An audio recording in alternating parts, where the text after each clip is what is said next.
जय हिंद दोस्तों, आपका स्वागत है हमारे YouTube चैनल आज़ाद एजुकेशन सेंटर पे।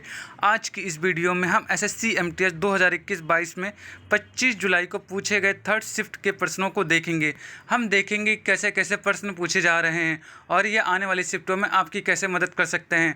दोस्तों, अगर आपने अब तक हमारा YouTube चैनल सब्सक्राइब नहीं करा है तो प्लीज़ कर लीजिएगा। चलिए बिना देरी किए शुरू करते हैं। पहला प्रश्न से पूछा गया, वर्ष 2022 में BBC द्वारा Indian sports women of the year का पुरस्कार किसे दिया गया? तो किसे दिया गया? मीराबाई चानू को दिया गया। अगला प्रश्न से पूछा गया, ICC द्वारा 2021 के लिए किस खिलाड़ी को पुरुष प्लेयर ऑफ द ईयर चुना गया? तो किसे चुना गया? शाहीन अफरीदी को। शाहीन अफरीदी पाकिस्तान के प्लेयर हैं और महिला में स्मृति मंधाना को चुना गया। स्मृति मंधाना भारतीय क्रिकेटर हैं। अगला प्रश्न हमसे पूछा गया, डिफेंडिंग इंडिया नामक पुस्तक के लेखक कौन है? तो कौन है? जसवंत सिंह है, 1999 में लिखी थी। अगला प्रश्न हमसे पूछा गया, वर्ष 2011 में जनगणना कितने राज्यों व केंद्र शासित प्रदेशों में करवाया गया था? तो कितने राज्यों में करवाया गया था? 28 राज्य व 7 केंद्र शासित प्रदेश में कराया गया था। अगला प्रश्न हमसे पूछा गया, खजुराहो महोत्सव कहाँ कहाँ मनाया जाता है? तो कहाँ मनाया जाता है? मध्य प्रदेश में। आइए देखते हैं कि और मध्य प्रदेश में कौन कौन से उत्सव मनाए जाते हैं। तो पहला मांडू महोत्सव मनाया जाता है, नमस्ते ओरछा महोत्सव, लोक रंग त्यौहार, खजुराहो त्यौहार, भगोरिया हाट महोत्सव, नागाजी मेला आदि मनाया जाता है। अगला प्रश्न हमसे पूछा गया, 2011 की जनगणना किस नंबर की जनगणना थी? तो किस नंबर की थी? 15वीं जनगणना थी। अगला प्रश्न हमसे पूछा गया, हड़प्पा सभ्यता में धोलावीरा के नगर कितने भागों में विभाजित थे? तो कितने भागों में विभाजित थे? 3 भागों में बांटा गया था। पहला दुर्ग भाग, दूसरा मध्यम भाग और तीसरा निचला भाग। अगला प्रश्न हमसे पूछा गया, निम्नलिखित में से कौन सी धातु ठंडे जल के साथ अभिक्रिया करती है? तो हम देख लेते हैं कौन कौन से जो जल के साथ अभिक्रिया करती है ठंडे जल के साथ। तो सोडियम है, मैग्नीशियम है, कैल्शियम है, पोटेशियम है। आपके ऑप्शन में क्या था? आप कमेंट करके बताइएगा।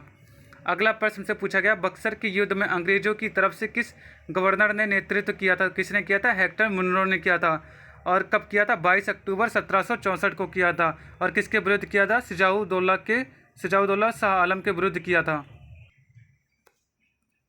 अगला प्रश्न से पूछा गया था, जुलाई 2021 तक नेशनल इंफॉर्मेटिक्स सेंटर के महानिदेशक कौन थे? तो कौन थे? श्री राजेश घेरा थे। स्थापना 1976 में। मुख्यालय कहाँ पर है? दिल्ली में। अगला प्रश्न से पूछा गया, निम्न में से कौन सी ग्रीन हाउस गैस नहीं है? तो कौन सी नहीं है? हम देख लेते हैं यहाँ पर कौन कौन सी ग्रीन हाउस गैस नहीं है। वाटर वेपर है, कार्बन डाइऑक्साइड नहीं है, मीथेन नहीं है, ओजोन नहीं है, नाइट्रस ऑक्साइड नहीं है, क्लोरोफ्लोरोकार्बन्स नहीं है। अगला प्रश्न से पूछा गया, अजमत अली खान किस वाद्य यंत्र से संबंधित हैं? तो किससे संबंधित है? ये सरोद से संबंधित हैं। अगला प्रश्न से पूछा गया, राज्य की कार्यपालिका का प्रमुख कौन होता है? तो कौन होता है? राज्यपाल होता है। अगला प्रश्न से पूछा गया, उत्तरी भारत में कौन सी मिट्टी पाई जाती है? तो कौन सी मिट्टी पाई जाती है? जलोढ़ मिट्टी पाई जाती है। जलोढ़ मिट्टी हमारे उत्तरी भारत में पाई जाती है। अगला प्रश्न से पूछा गया, अकबर जब गद्दी पर बैठा था तो उसकी उम्र कितनी थी? तो कितनी थी? 12 वर्ष थी। अगला प्रश्न से पूछा गया, किसी 60 वर्ष आयु के व्यक्ति की वार्षिक आयु अगर 2.5 लाख से 5 लाख के बीच है तो बजट 2021 से 22 के अनुसार उसे कितने प्रतिशत कर देना होगा? तो कितने प्रतिशत देना होगा? अगर 2.5 से 3 लाख पर है तो उसे कोई कर नहीं देना पड़ेगा। अगर उसकी आय 3 से 5 लाख से ज़्यादा है तो उसे 5% का कर देना होगा। अगला प्रश्न से पूछा गया, नेशनल हाईवे 44 कहाँ से कहाँ तक है? तो नेशनल हाईवे 44 श्रीनगर से कन्याकुमारी तक है। यह भारत का सबसे लंबा राष्ट्रीय राजमार्ग है। अगला प्रश्न से पूछा गया, तुगलकाबाद का स्थापना किसने किया था? तो किसने किया था? गयासुद्दीन तुगलक ने किया था। अगला प्रश्न से पूछा गया, पंडित रविशंकर किस वाद्य यंत्र से संबंधित हैं? तो किससे संबंधित है? मशहूर सितार वादक हैं। अगला प्रश्न से पूछा गया, सतरिया नृत्य किस राज्य का है? तो ये असम राज्य का है नृत्य है और ये असम का शास्त्रीय नृत्य है। अगला प्रश्न हमसे पूछा गया, आवर्त सारणी में N का मतलब क्या है? तो N का मतलब क्या है? नाइट्रोजन होता है।